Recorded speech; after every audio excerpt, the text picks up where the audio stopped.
Hello, hello, apa khabar? And welcome to Virtually Peranakan Fest 2022, celebrating our colourful culture. Now, this is our third edition of this online Peranakan festival organized by Peranakan Sayang, and we are very happy to see all of our Sayangs from around the world. Kamsia very much for joining us today. Please say hello and where you are watching this stream from in the comments section. We would love to hear from you. My name is Alvin Un, and it's my pleasure to host you for this session.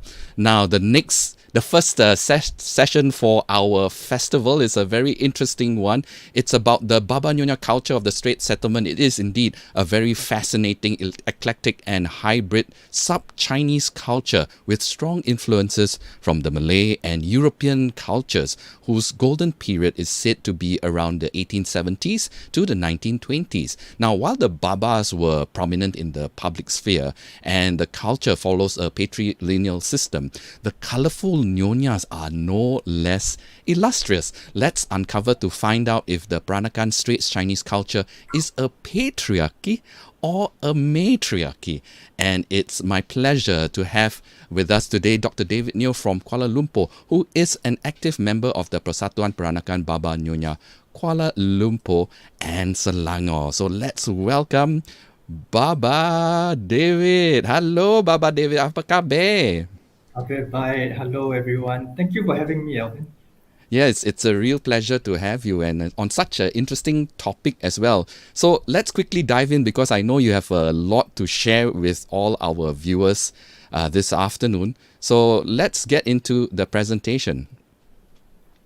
Okay, thank you. It's like, so I would sort of like run through some of the stuff that I have been researching, and I guess everyone can decide for themselves whether you think the Baba-Nonya culture is a patriarchy or a matriarchy. Yeah, so um, okay, so let me just sort of like start off.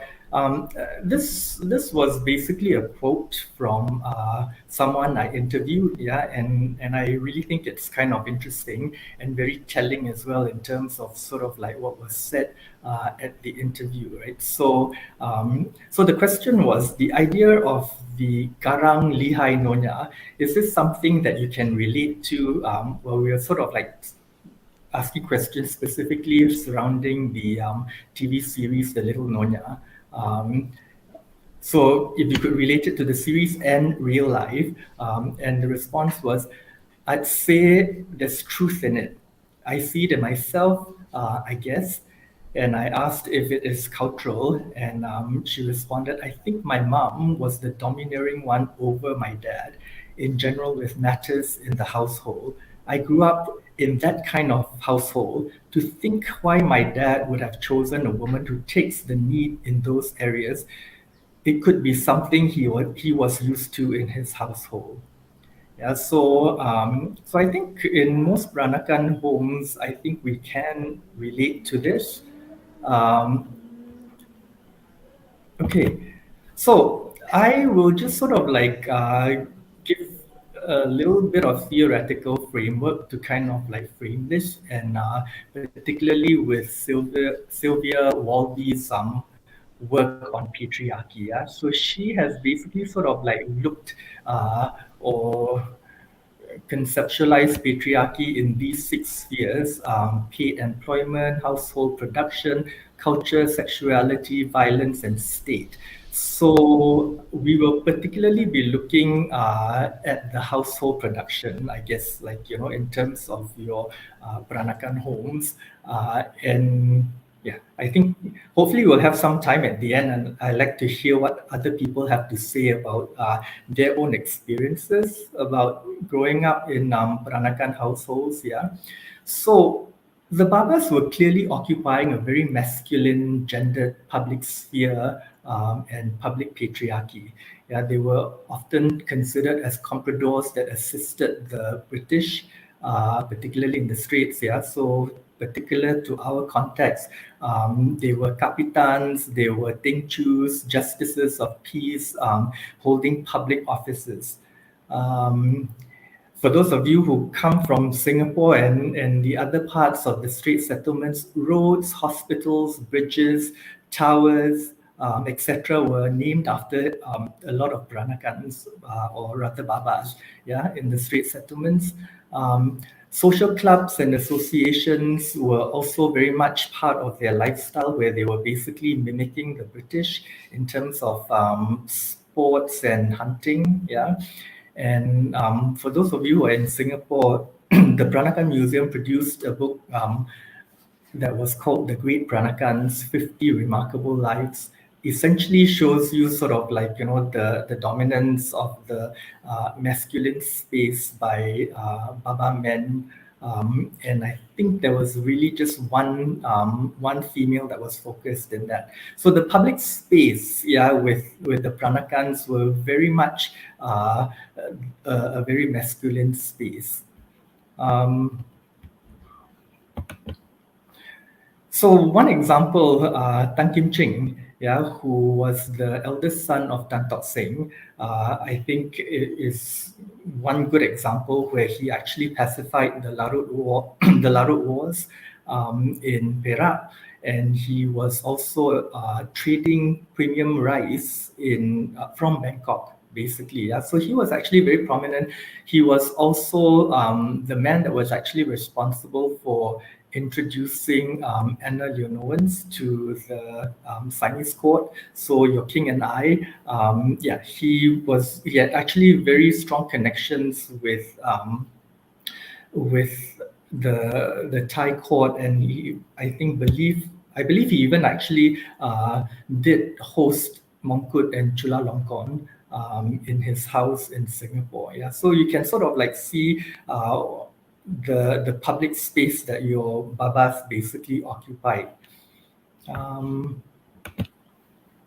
Okay, so going to sort of like your Chinese patriarchal or patrilineal system, yeah, this is your private form or within your Peranakan household. Chinese ancestral worship obviously was very central to Peranakan culture, yeah, and the whole idea of your Rumah Abu is also very strong and central to Peranakan culture, where the responsibility and the maintenance goes basically to the eldest son. Yeah, and that also usually means that he will get a larger share, if not the largest share, of the inheritance. And you will see that, I guess, this whole sort of upholding patrilineal is very important with Peranakan culture, where actually siring sons are very important in the culture to carry on the family name. Yeah, so your turunan, it's like, was very important to actually have someone to carry your name. And a lot of times, if they don't, they will actually resort to adopting or what's known as anak kuipang. Yeah, so the importance of siring sons actually gives license to having gunde or concubines in your prominent Peranakan households. Yeah, it's like, so if the primary wife is not able to sire sons, it gives license to actually have concubines so that a son can be produced in the family. Your Tonghuan, or the sort of like carrying on of responsibility, particularly with the death rites, in Peranakan funerals, is performed by the eldest son. Yeah, and if the eldest son dies, it's not the second son that actually takes over this. Yeah, it actually goes to the next generation, where the eldest grandson will assume this responsibility. So this whole sort of like patrilineal system is very important and central to Peranakan culture. And your genealogical records actually follow strictly very Chinese patrilineal system, where it's actually difficult to trace the Nonyas if you're trying to sort of like, find out more about Nonyas or lineages from Nonyas.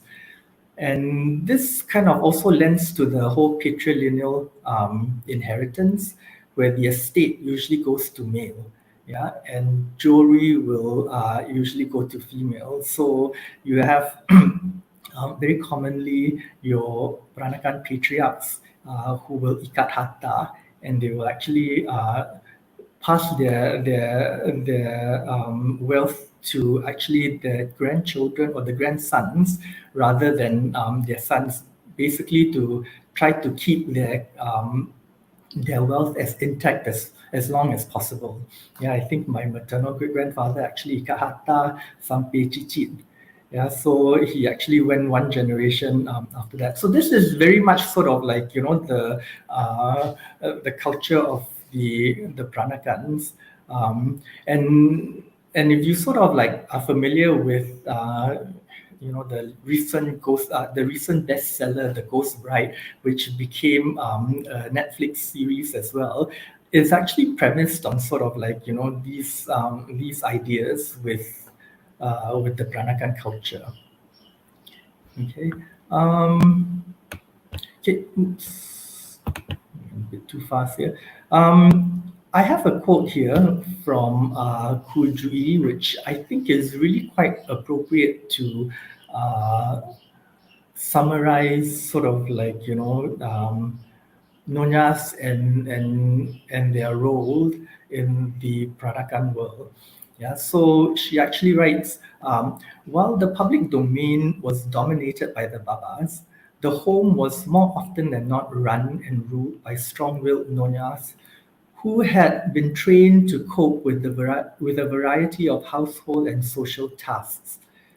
She was managing director par excellence, and the supreme boss of the palatial Baba-Nonya residence. Upon marriage, the demure young Nonya, still a child, found herself thrust into a responsible position with increased difficulty as she embraced motherhood. Added to the family duties were social obligations befitting her status in society. By the time she became a mother-in-law and grandmother, she would have acquired some confidence in social matters. When she rose to the position of matriarch in charge of running an extended family under one roof, the Nyonya would have emerged as an assertive, sometimes even bossy woman. The mature Nyonya ladies who gaze confidently from the portraits have a commanding air and also convey an impression of sound common sense. The matriarchs assumed a precedence over their sons upon the death of their husbands.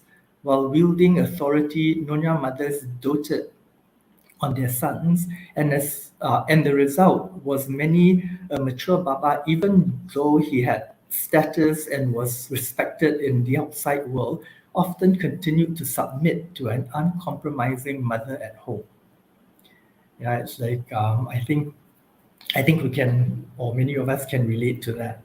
Um, Okay, so I found this picture online or this photograph online, and I really kind of thought it was quite interesting because trying to sort of like figure out the background of or the context of this photograph, I think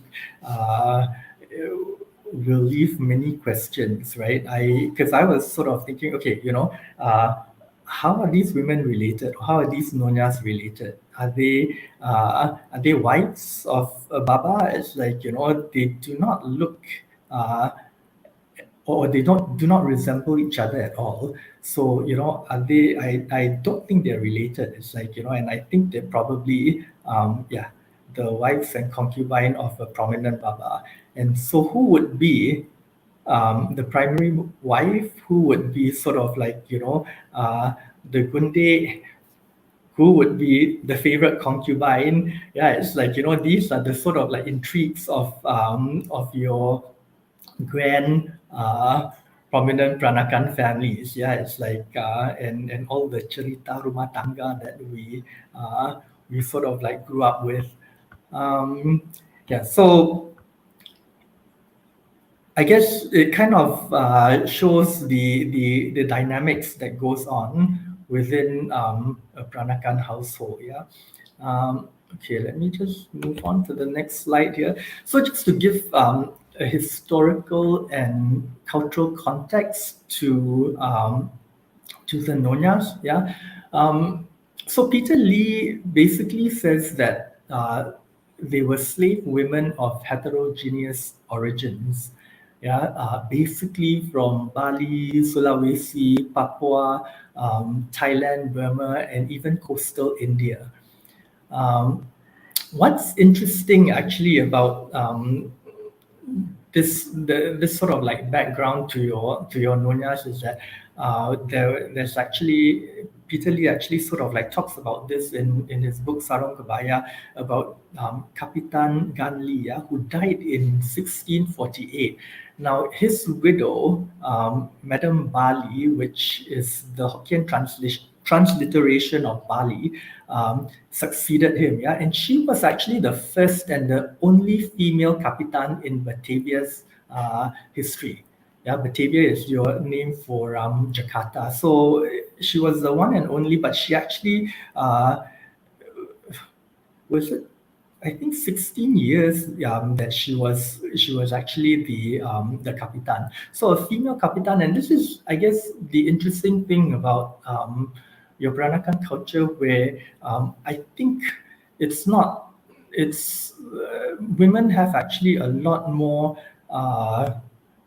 power than we actually realize. Yeah, where she is actually able to sort of like hold the position of a Kapitan in Batavia's history. So what sort of I think makes this possible too is the context that the Peranakans kind of like thrived and flourished, which was basically that they were Chinese merchants, yeah, and at one time they were basically very much dictated by the monsoons, where they could be away as long as 6 months, yeah, before the winds come again, where they can actually sail back home or back to China. So they could spend, as long as like 6 months in certain places, and therefore the women actually had to be very independent, or rather the Nyonya wives, right? They were left here a lot of times with their children, and also to maintain and to continue the family business. So your Nonyas actually, I think, were very capable and independent women from their cultural context, yeah, and this is sort of your Peranakan context, but to sort of like the larger archipelago, Malay archipelago kind of like context and culture, you also have this idea of merantau with the Minangkabau culture, yeah, where men are also, kind of like encouraged, or it's a cultural ideal where they would actually travel to gain wealth, yeah, and the women actually will stay back to mind the family and whatever else.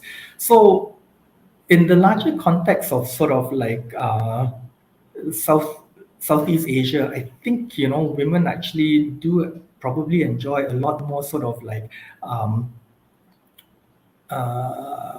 independence and equality than in other parts of the world. Yeah. So when can I go back to the slides? Thank you. I need to sort of like refer to that. So that is sort of like your Chinese merchants context. Often your Nyonya widows and daughters also inherited exorbitant wealth. Yeah, it's like from the business and whatnot. And this also basically, I think, gave women or the Nonyas a lot more power than in most cultures.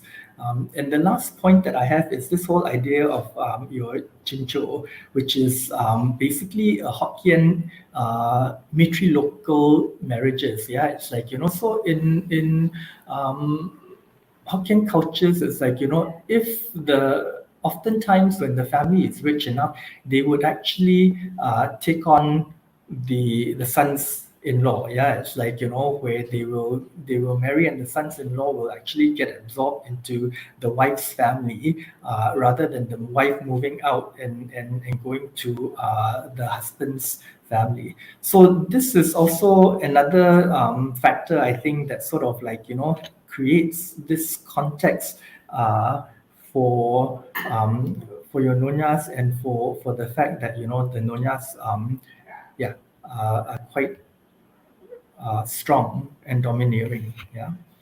Um, so that's the historical kind of like background uh, to the Peranakan culture and sort of like the golden age of the Peranakans. Now going specifically to the Nonyas, it's like I think that the Nonyas were very privileged and valued. Yeah. Um, so Chinese Chinese culture was patrilineal and actually patrilocal as well. But Peranakan culture was patrilineal, but matrilocal. Yeah, so we also have this term in Patwa that says cuci kaki naik ranjang, that refers to your matrilocal or matrifocal sort of like marriages, used kind of like derogatorily. But yes, it's like that is also a reality. So although boys were valued, Peranakans actually did not practice female infanticide, right? It's like, that was a reality in China because they valued their boys. Yeah, but you never see that actually happening with Peranakan culture. And this whole idea of duit tete is like, which is money that's kind of like given to the bride's mother at the wedding is actually just a token acceptance, right? Most of the time it's like the with the ang pao, the bride's family would just take a token amount and then return the rest to the groom, because Peranakans do not sell their daughters. Yeah, they value their daughters. It's like you kind of like have a lot of families who will strongly say that kita tak jual anak. Yeah. So the Nonyas were very valued in that sense. Yeah. The Nonyas also never had their feet bound. That was basically a very Chinese tradition. Yeah, so which is another thing I think that sort of like is very telling of the status of the Nonyas. There was never a shortage of Nonyas. Yeah, it's like so because of that, they were actually very stringently controlled by your Peranakan families.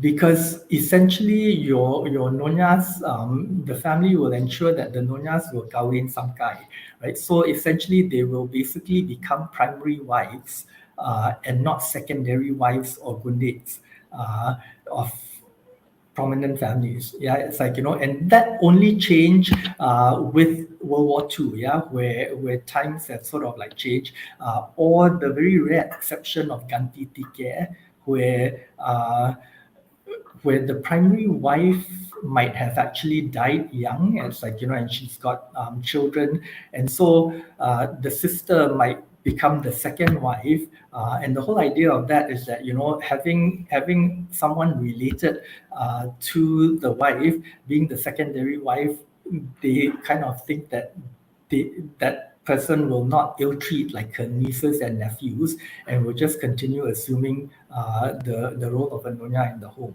Yeah, so those were sort of like your cultural context in which the Nonyas were brought up, and kind of like the culture that they lived. Yeah, so there was actually no shortages of men, because you could either find babas, or if not babas, your Peranakan families will quite happily marry them to very promising singkets. Yeah, where they will essentially just absorb them into matrilocal situations, contexts, because most of them are usually quite wealthy, and there is no need to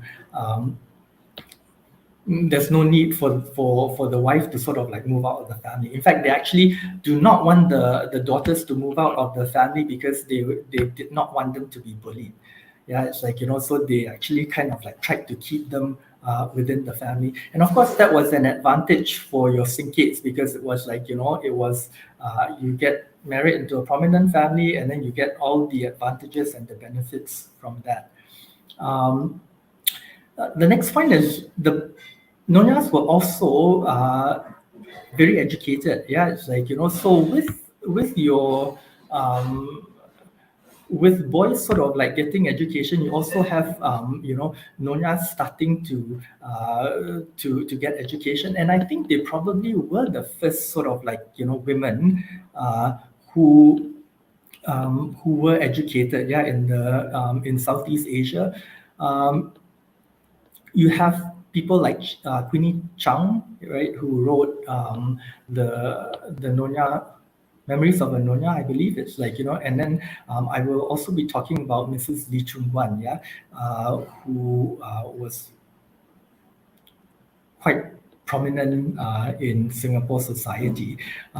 Then let me just move on to also Lee Chun Yew, who was basically your first female queen scholar and first female physician in the Straits Settlements.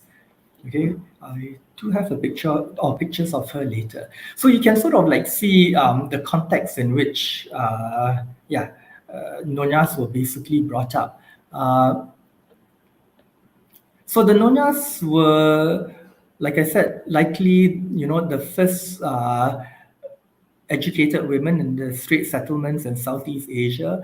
And if their husbands are Sinkates or non-Peranakans, it could be that the Nonyas would have been better educated than their husbands. The Babas also set up schools, like in Singapore, very prominently, your Singapore Chinese Girls' School was set up by Dr. Lim Boon Keng and Sir Song Ong Siang. Yeah. Okay, so this is Lee Chun Yew. Yeah, she was your first queen scholar and first female physician in the Straits Settlements.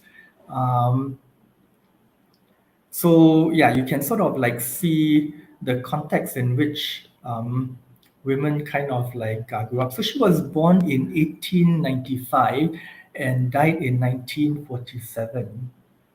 Yeah. Now this is Mrs. Lee Chung Wan, or better known as the Diamond Queen. Yeah, it's like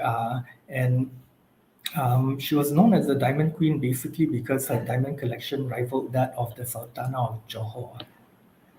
Yeah, so you can see her diamond necklace, and yeah, it has quite amazing diamond collection. Yeah, so she was basically described as your grand old lady of Singapore. And she was the first in many. Yeah? She was the first woman to achieve many firsts. She was the first Straits Chinese woman to be educated in English. Also, the first Chinese woman to drive a car in Singapore, and it was no ordinary car, but a sleek Daimler. Right? She was also the first Chinese lady to be awarded the Member of the British Empire in 1918.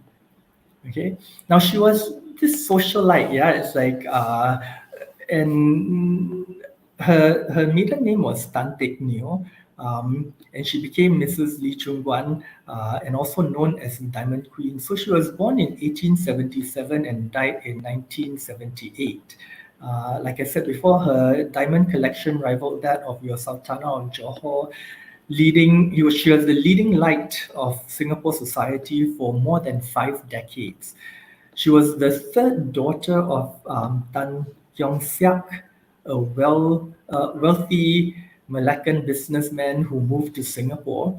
And he actually engaged Miss Blackmore, a Methodist missionary, to educate his 3 daughters. Yeah. Her parties were legendary, and she glided in and out of your private and public patriarchy, where she was known to have outdrunk and outdanced many younger than she. So you can sort of like see how your Nonyas were actually able to, she was one that was actually able to penetrate your public sphere, where she was sort of like respected, in society as a Nyonya. So you can sort of like see the status and the context in which the Nyonya sort of like, thrive in your Peranakan world. Okay, so interestingly, to sort of like go into female oppression in the Peranakan culture, I actually think that the female oppression came from Nonyas, um, rather than from the Babas. Yeah. So let's sort of like talk a little bit about this. Yeah. So match-made weddings were basically very common with at that time. Yeah, because it was marriage were political. They were basically to sort of like marry two prominent families where they can also expand their empire and their wealth. Yeah. So they were basically political and also probably orchestrated by Nonyas. Yeah. And usually you meet your husbands only on the wedding day. Yeah. Uh, Nonyas at that time were pretty much cloistered. Yeah, you sort of like know your Peranakan homes. You have sections of the homes that have screens. Yeah, and these screens are basically for the Nonyas to look out and for no one to be able to look into to sort of like see the Nonyas in the households. Like if you sort of like look at Elvin's background you can sort of like see those screens and those screens sort of like tell you how a Peranakan home is set up. Yeah, so very much they were very cloistered and you don't actually leave the house until you sort of or can get out of the house until you're married. Yeah. And this whole idea of the tyranny of the mother-in-law is very much a reality in Peranakan culture. Yeah. So you have Lee here, who actually has this quote. It's like, and this is Lee Chunyo, who I was talking about, yeah, where she was writing, and she said that the tyranny and unjust treatment of daughter-in-law of the daughter-in-law is a special privilege to the mother-in-law who exercises it without compunction or mercy. Yeah. And I have two other sort of like sayings in Peranakan here, which I think kind of is very telling about how the culture conceives and constructs sort of like your mother-in-law. Yeah. So the whole idea is that you cannot you maki anak to sende your menantu. Yeah. So you do not scold. You cannot you scold your own daughter to basically insult your daughter-in-law. Yeah, because it's like the idea is that you didn't raise your daughter-in-law, so you do not have the right to scold her.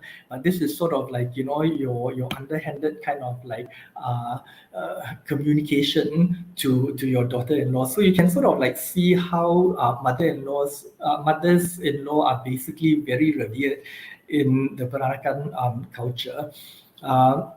Another saying, sedap, lauk sedap sampai neo lalu pun tak sedar. Yeah, it's like, so if the food is so good that, actually when your mother-in-law passes, you don't even realize that. It's another sort of like cultural construct about your fierce mother-in-law. Yeah. So this is sort of like the context we're talking about, where I think it's really the women who are oppressing women rather than the babas who are actually oppressing the nonyas. Yeah. Now with your kunde and your concubinage as well, what is interesting is that particularly if you are not a nonya, that is the only your only way of sort of like upward mobility is actually to become a kunde of or a concubine of a prominent Baba. Yeah, so this was pretty much sort of like the world and that the world that your Peranakan sort of like lived in, and that was basically where you would sort of like see this bullying, right? So if your children of concubines may sort of like set themselves, high children of primary wives may set themselves sort of like above children of concubines because they were more legitimate, or if you have sons, it's like you would have more power, and these were the kind of like power dynamics that went on in your Peranakan household. Yeah. Yeah, I'm sort of like watching the time. Better sort of like hurry along here so that we perhaps can have some time with questions later. Okay, so this is also a quote from one of my interviewees. Yeah, it's like where she says, "History repeats itself. Women, we are our worst enemies. I believe women are bullying each other. The babas left home to the women to run. As far as as my family is concerned, the babas were the breadwinners. They don't care what you do. If you want to play checky, you play lah. These marriages were match made. So women's role is to reproduce, to have and look after children, to bring up sons. If you talk about love as what we have now, where there is care and mutual respect, I don't believe that was something that was featured in their lives. That women is there to be the mother, to make sure the surname goes down. At the end of the day, the men left all the women at home. It's the woman's uh, sorry, at the end of the day, the men left all to the women at home. It's the women who are their worst enemies. The mothers-in-law will do exactly the same thing to their daughters-in-law. They suffered because their mother-in-law gave them hell. They were doing the same. So I believe it has to stop with me. But I had a good, beautiful mother-in-law in life. Mother-in-law in life. Many times, it's the same women who are their worst enemies. You can see the women who are creating hell. Two sisters in the series, the little Nyonya, who are cheating. Always the same women. The men don't care less. Yeah. So again, I think this is also very telling. Yeah, with someone that I interviewed for this project. Yeah. So I guess given that context, it's like I sort of like am posing the question, and I think it's up to you to decide whether you think this is a matriarchy or patriarchy. Yeah, it's like it's I think in form, it is very patriarchal, but then who actually rules the roost in your Peranakan homes, I think is something that well, maybe we can hear some responses from the people out there about what they think about this. Very good, David. So it's an open-ended question, whether it's matriarchy or patriarchy. I guess it's subjective to each family and the characters in each family that determines whether it's a matriarchy or a patriarchy. But we'd just like to say hello to everybody because we've got viewers from around the world, of course, from Singapore, Malaysia, Australia, US, even Canada and Japan as well. So hello everybody, thank you for saying hi. Even your cousin Evelyn Tan is watching in. So hello to Evelyn and everybody. Well, we do have some comments and some contributions, especially from Father Chris, who's in Australia. He was sharing about the role of the men in society, and he mentioned about fountains and waterworks were also dedicated to Babas like Koh Siang Exactly. Tak and Balik Pulau Penang. And even in Singapore, we have similar Tan Kim Seng, Hospital. the Tan Kim Seng fountain that's at the Esplanade Padang area. It's also found over there. And interestingly, he has also contributed to the fact that they call it Chiap Ao Siu in Penang, where the younger sister marries the husband of the elder sister who has passed away. So very much similar in all. Well, yeah, it's like that's your ganti tiket, right? It's like Yeah.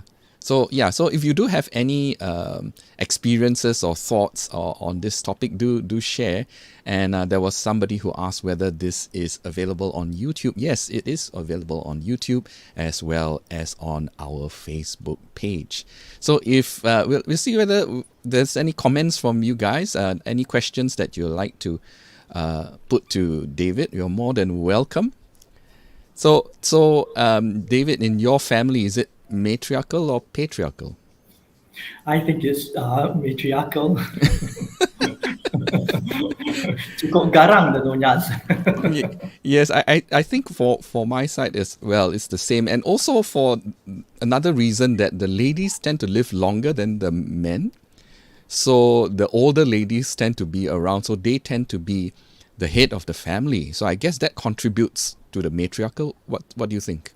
Exactly. It's like, a lot of babas, I don't know if it's from the diet, like I think a lot of them actually drop dead like at 50. Not because of the wife, They no?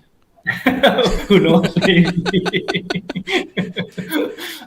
But yeah, it's like, the so you get your matriarchs who actually sort of like survive, and then they run the family, and that's the thing. The I think it's also very interesting in terms of sort of like, Malay culture and women, yeah, because this whole idea of ibu as well, I think, is very much it's very your whole idea of mother and ibu is very much respected, and uh, pretty much the culture here. So, your mothers and matriarchs actually hold a lot of power. It's like, so I think that also gets, infiltrated into your Peranakan culture, where yeah, it's like, so like the quote was saying, it's like, even though the Baba may actually be very successful, in the household, it's like, his mother will basically have the final say in everything. And yeah, so it's, I mean, if you look at Emily of Emerald Hill, right? It's like, she becomes the matriarch. It's like, and she rules everything as well. So you sort of like see these realities in the arts, and how Peranakan culture is also being represented, in the media. Yeah. Just a couple of comments before we wrap up this session, because we do have another session going on very shortly. Yen Kwang has stated that the Apek do business, earn money, and the Bibi spend the money. Nyonya Bibi annually celebrates their birthday, but Apek hardly celebrates their own birthday. I think it's quite general of men to, not make such a big deal over their special days, but the women, of course, we celebrate their birthdays, especially for the children to celebrate their mom's birthday. So I think that's quite common throughout the generations. And another question on Lee Kuan Yew by Kenneth. Do we consider Harry Lee Kuan Yew, I suppose it's a wrong spelling, considered a Baba? Yes, he is definitely a Baba. He's a Hakka Baba. So yes, so that is some sharing from our guests, and thank you very much. Unfortunately, we have run out of time, and we really have to move on to the next event that is going on, our next program. But before we do that, I'd like to thank Dr. David Nyo for really presenting this session with all of us today. So thank you so much for your time. We really do appreciate it. Thank you so much, Baba. Thank you for having me. All right, folks, thank you very much. We certainly hope you enjoyed that session. We certainly hope you will join us for our next session. It's Peranakan Lasting Legacy with Norman Cho at 2 p.m. It's time for us to cuci mata with all our Peranakan material culture. So don't miss that. That's happening in a very short while. This has been Virtually Peranakan Fest 2022, celebrating our colourful culture, organised by Peranakan Sayang. My name is Alvin Un. We'll see you soon. Take care.